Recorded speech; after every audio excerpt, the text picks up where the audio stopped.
Chapter 47.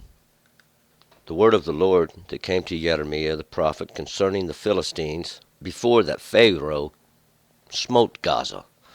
Thus saith the Lord, Behold, waters rise up out of the north, and shall become an overflowing stream, and they shall overflow the land and all that is therein, the city and them that dwell therein, and the men shall cry, and all the inhabitants of the land shall wail.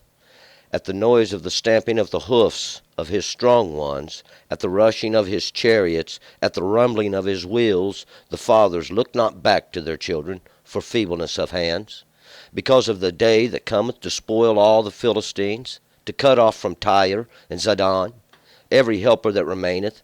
For the Lord will spoil the Philistines, the remnant of the isle of Captor. Baldness is come upon Gaza. Ashkelon is brought to naught, the remnant of their valley. How long will you cut yourself? O you sword of the Lord, how long will it be ere you be quiet? Put up yourself into your scabbard, rest and be still. How canst you be quiet? For the Lord hath given it charge against Ashkelon, and against the seashore. There hath he appointed it. All right, let's go back up to verse 1. Now, yesterday, we remember we spoke to the nations and all these, Egypt, basically, and mostly, using Egypt mostly as an example, and even as God has already used Egypt across the vast period of time, as an example. See, God trying to show you how he has used it, and even before Egypt there was an examples made. But God using these examples, trying to show you what goes on each time, and using now this book, and using Israel, and using this example. It's an example of that, even that which would come, and even example after example, like a wheel going around. See, because that's what it's always been in the whole time. And we're going to pick it up here in verse 1 with the Philistines. The word of the Lord that came to Jeremiah the prophet concerning the Philistines, before Pharaoh smote Gaza. So, and this is probably going to be a very early work of Jeremiah, maybe right there at the end of the reign of Josiah, because we know Josiah was slain there in the Megiddo. And Josiah was this one who God finds, and this would be when Egypt was coming in with great power and authority, because Jehoahaz would be carried off even by the king of Egypt. And before that happened, this would probably be when Jeremiah would write this, and this would be one of his earlier prophecies, since he prophesied from the latter end of Josiah.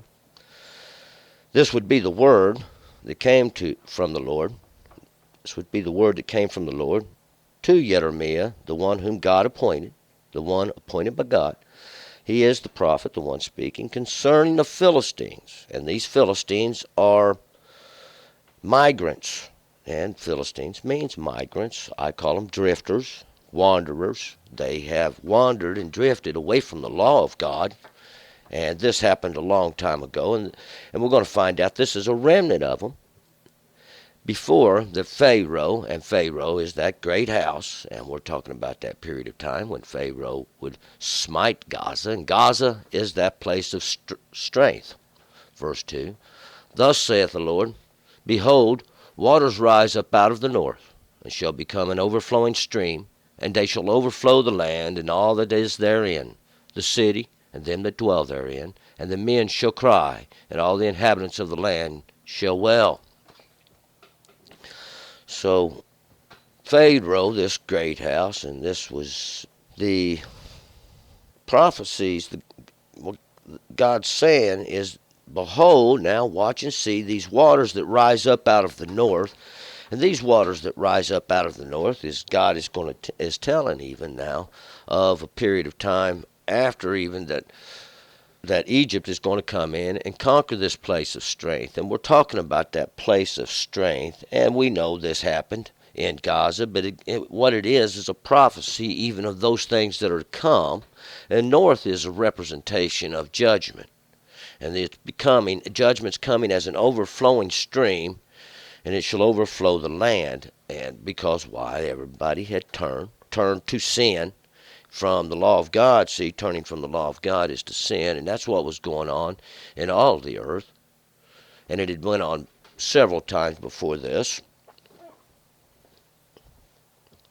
And this city means those places that are guarded by men.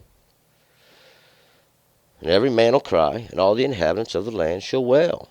Verse 3, at the noise of the stamping of the hoofs of his strong ones, at the rushing of his chariots, at the rumbling of his wheels, the fathers look not back to their children for feebleness of hands.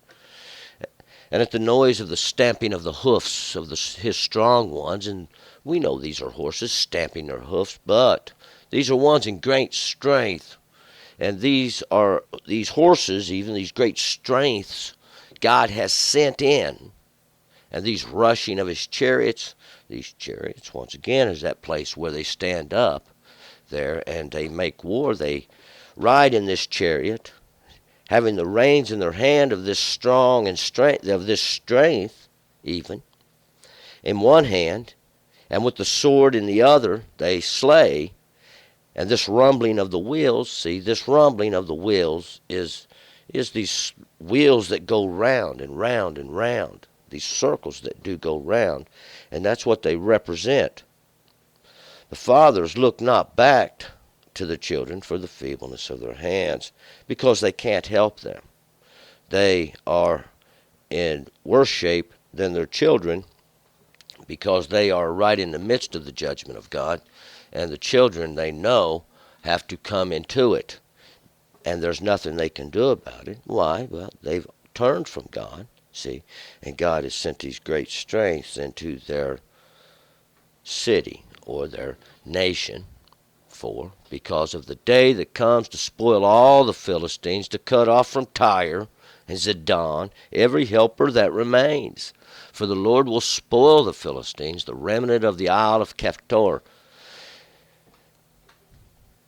because of the day that comes. This would be the prophecy, he said, because of this day that's coming, this day of coming where the fathers can't help their children, even this great and horrible judgment against all the Philistines, these ones that have drifted, that have went away from the law of God, drifted off and went away, to cut off from Tyre. Tyre's that rock. See, Tyre is that rock, and we know, became a great merchant city. And Zidon is and that rock represents the law of God. And what they did was they went in and started merchandising the understanding of God. And Zidon is those fishermen. It literally means that. It was a port city where they did import fish. It was a place of fishermen. Every helper that remains, and these even fish for the souls of men. For the Lord will spoil the Philistines, those that have drifted from the law of God, the remnant of the isle of Caphtor. And Caphtor means the crown. See, this remnant of the crown, or the head, or the knob, or whatever you want to call it, it's that little tip. See, that icing on the cake, so to speak. Because, see, we're talking about ones that were left from a time before. This little remnant, even God had prepared for punishment even later. God's chasing them with the sword as well. 5, baldness is come upon Gaza. Ashkelon is brought to naught, the remnant of their valley. How long will you cut yourself? Baldness is come. This is removing of the glory, this removing of your greatness is come upon Gaza. Using Gaza as example then. Gaza means the strong, or that place of strength. See, Ashkelon is that weighing place. Ashkelon means that place of weighing. And it's that place of judgment. That's where judgment's decided. See, it is brought to naught. The remnant of their valley. This valley always represents a low place, a place down, even into the flesh, is the understanding thereof, because that's what they do. They pollute it. They make them a high place in the valley. How long will you cut yourself? How long are you going to punish yourself? 6, O you sword of the Lord, how long will it be ere you be quiet. Put up yourself into your scabbard, rest and be still. O you sword of the Lord, O you judgment of God, O you word of God going forth, O you law of God. See, this is the law of God. The law of God has two edges that it cuts with, see, and it separates those out, those that hear, those that understand, those that will observe the law of God with understanding, see, which no one's teaching understanding, no one's bringing understanding, so that the law of God can prosper in the earth. How long before you're quiet? Put up yourself into your scabbard. Return even to your scabbard. See, come that place, that scabbard. Why? What is the scabbard? Scabbard's even that which makes naked. See, it when the sword is drawn from it, it exposes the blade. It exposes this judgment, and that's what really this is trying to say.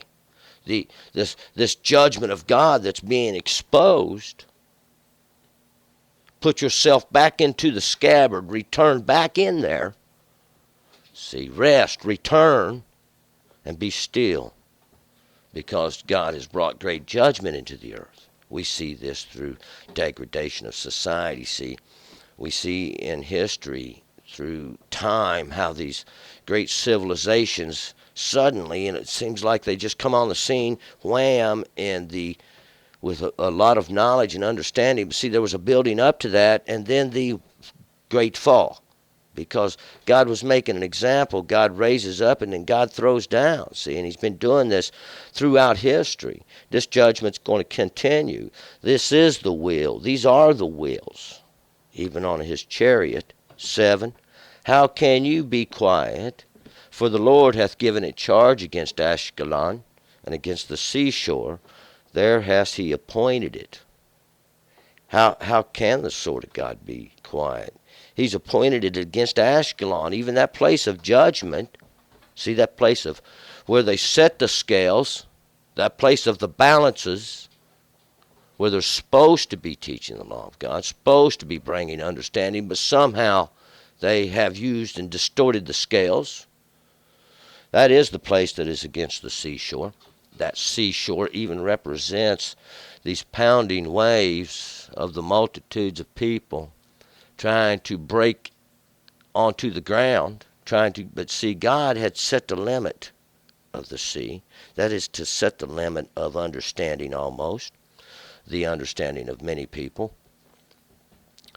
But the waves, they keep thrashing, and these are the understandings of men trying to break into the shore. But see, from the beginning, God appointed these things. And there's just nothing nobody can do. He has set his sword there, even his place of judgment, at that place. See, that is the weighing place. That is the place where men's understandings are trying to break in. So turn and return. Let us go on to chapter 48.